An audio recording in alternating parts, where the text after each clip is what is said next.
You know, there were two children were talking to each other about their problems with their parents. And one of them complained to the other, well, first they teach you to talk, and then they teach you to walk. And as soon as you learn how to do both of them, they tell you to shut up and sit down. Well, today, we celebrate the fact that many parents in St. John the Baptist community did more than that.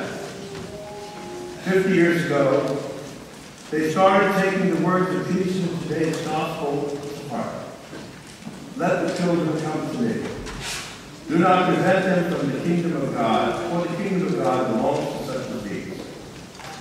And now for 50 years, children have been coming to St. John the Baptist School, and this is their way of coming to Jesus.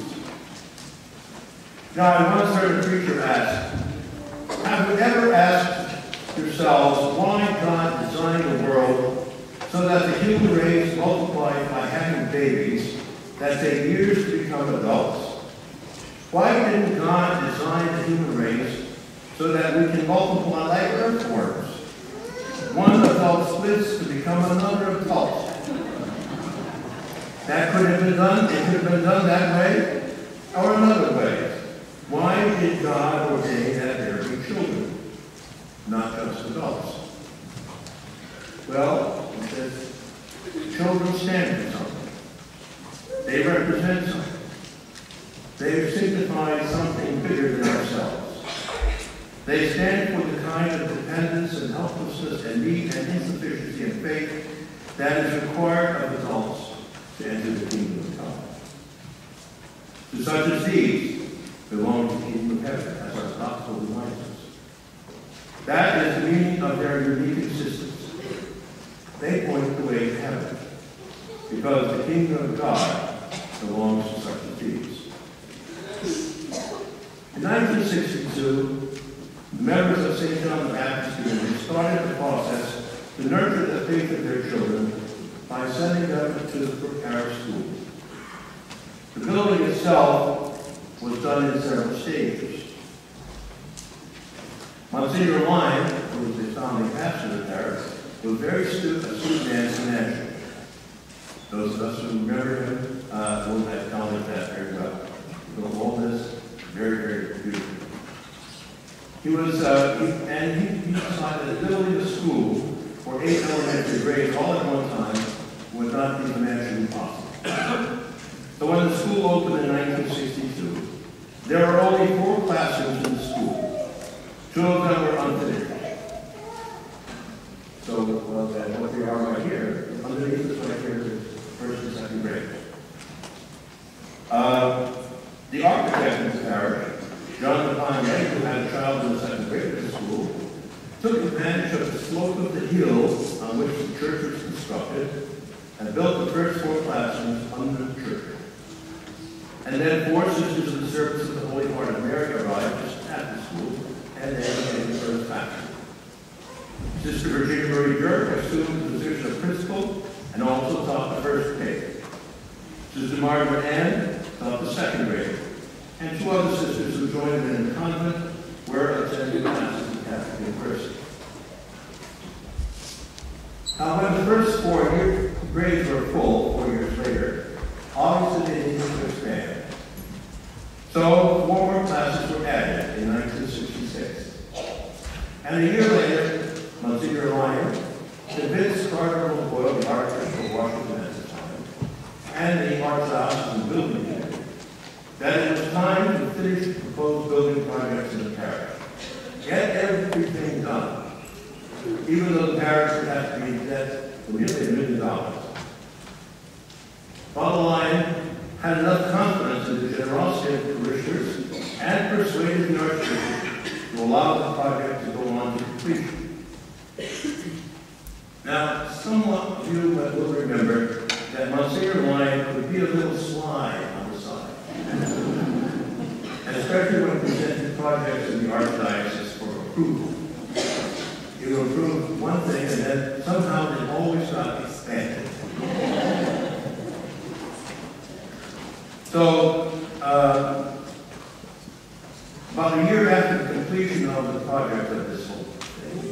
which included the gym, the adjacent kitchen, the stage. One of the members of the art class, some building committee, visited St. John the Baptist for the first time. And when he entered the gym, he said to Father Lyon, "How do you get anything like this? I never voted for this." Father Lyon said, "I know." Actually, that porch is the same way. That porch between the rectory and the church. Well, Msgr. Lyon, Cardinal thought in a way of, I spent many years with Father Lyon in the rectory. I learned all the stories.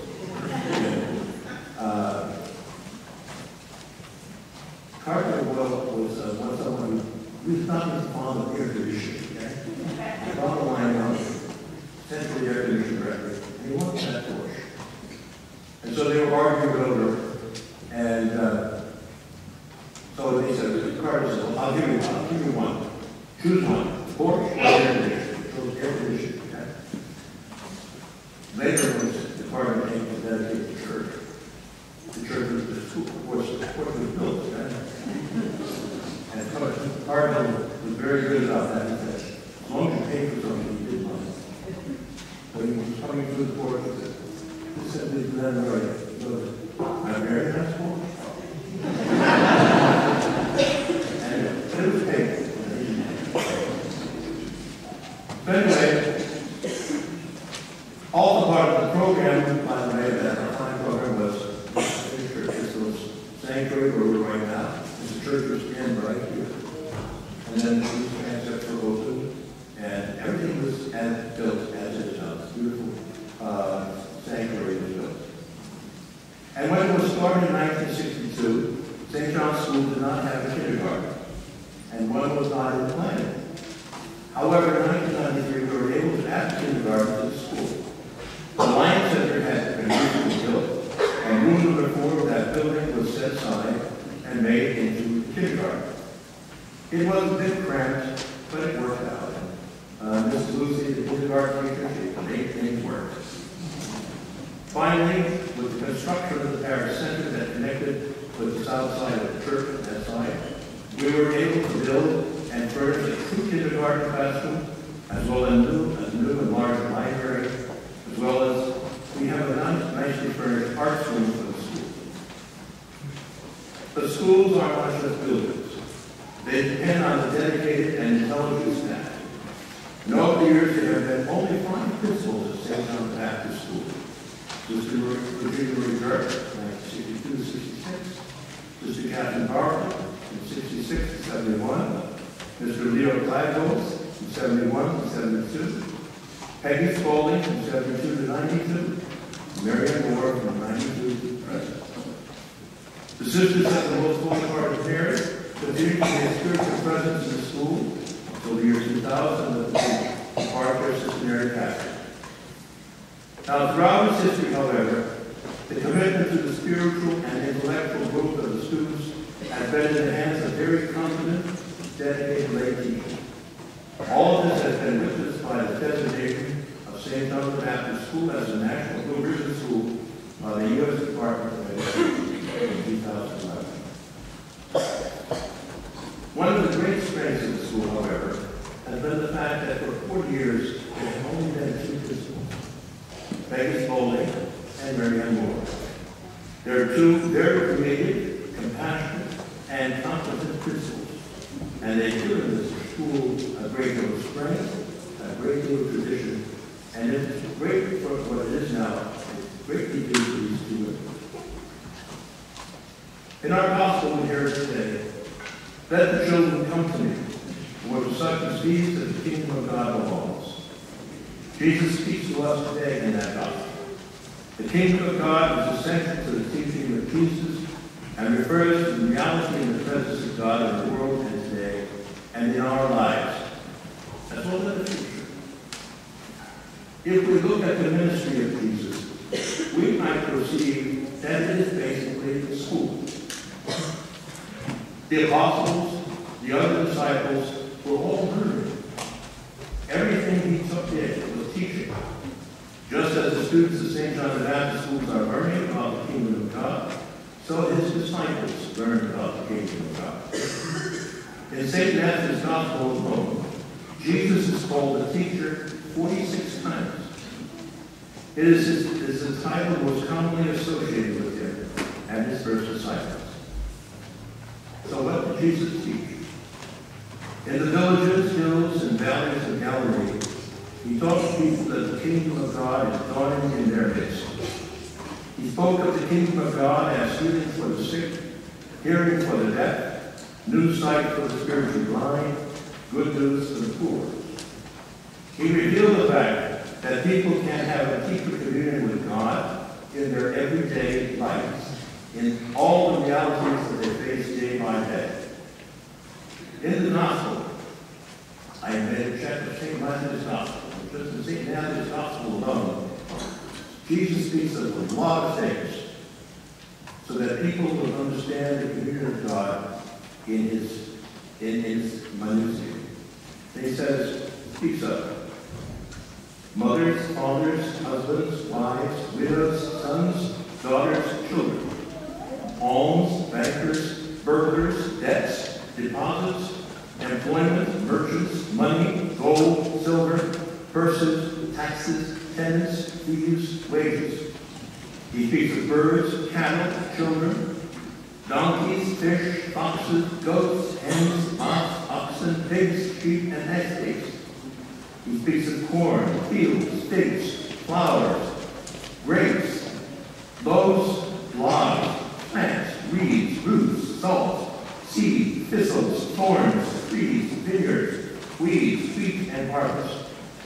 Speaks about banquets, weddings, bridegrooms, dancing, pipes, dinners, and feasts. He speaks about coats, clothes, fires, floods, footwear, lamps, nets, oil, rain, reapers, shepherds, splinters, suns, sunsets, tunics, and meat. And he does talk a lot about the weather, right?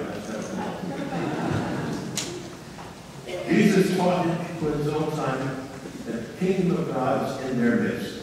So now Jesus teaches all of us who would be his disciples that the kingdom of God is wrapped up in our daily lives. And at St. John the Baptist School, the kingdom of God is daily lived out in the lives of the students and in the teachers. And the early Christians believed that the decisive breakthrough of the kingdom of God in history occurred in the death and resurrection of Jesus. From the beginning, the early Christians gathered to celebrate the mystery of Christ in a similar way that we are doing today. They listened to God's words as it was proclaimed to them from the Scriptures, and they shared in the breaking of the bread and the sharing of the cup. In doing that, they believed that Christ and his kingdom was in their midst. This tradition has been handed down from generation to generation of Christians, from parents to children, to children's children, right down to us today. And St. John's Baptist School is part of that tradition. As we, of our generation, will hand it on to the generations coming after us. We are part of the tradition. We receive it rather than create it. We cherish it and we hand it on in trust to those who will follow us. It forms us more than we form it.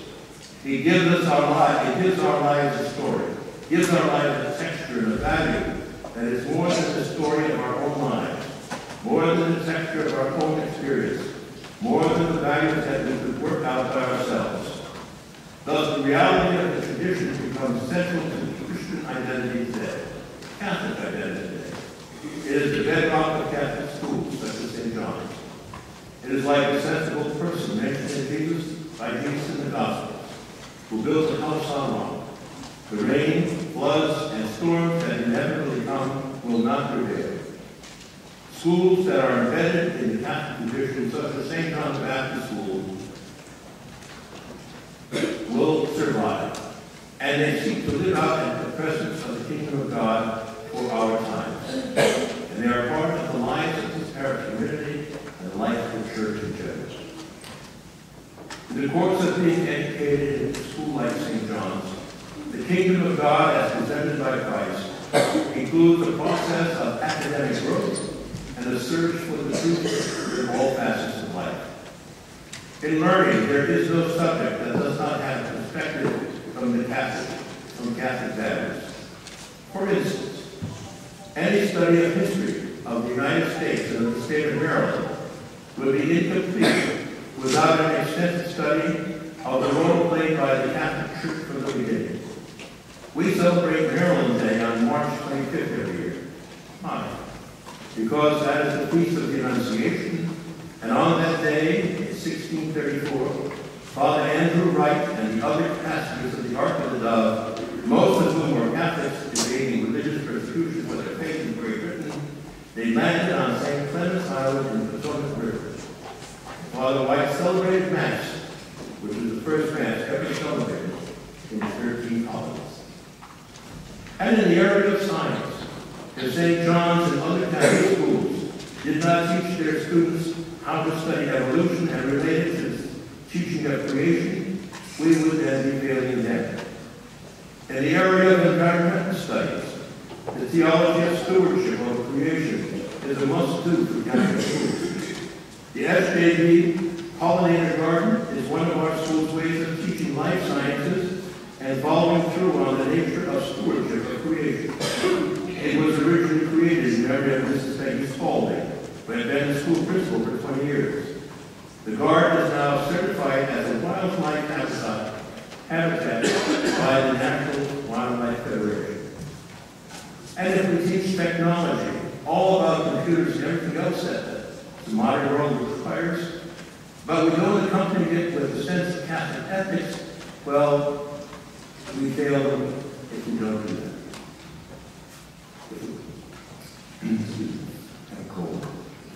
There is an extensive Catholic tradition in the arts, and St. John's shares in that tradition. It's evidenced in its yearly shows, the band program, the liturgical music presented at certain liturgies, and the arts and academics program. In all of this, it is not so much a matter of imposition of Catholic doctrine on secular subjects. It is a matter of integration, perspective, and illumination. And in whatever education we have, we are engaged in the process of truthful values formation. And in a Catholic school, in St. John the Baptist School, education is a process of formation in faith which goes back 2,000 years. But when we get down to it, the faith that faith is not complicated. It's simple. I will go back to my own first grade days, way back, where Sister Electa, a Bernardine sister of St. Francis, who taught me in grade school. That was 63 years ago in 1949, St. Michael's School, no more Pennsylvania. And she hammered into our heads the basics of the old Baltimore Catechism. Why did God make you? Why did God make you? To know Him, to love Him, to serve Him in this world, and to be happy with Him in the next. What Catholic students like St. Michael's did for me, and what St. John's does for all of his students, is not simply encourage spiritual growth. That is part of the program. What it is also the integration of our Catholic faith into every aspect of our human being. And this is what St. John the Baptist does, who does best. And then we have to ask ourselves, is all the sacrifice and dedication worth it? And of course, we who have gathered here this afternoon know the answer. You bet it is. It is doing what Jesus said that we must do in our gospel today. Let the little children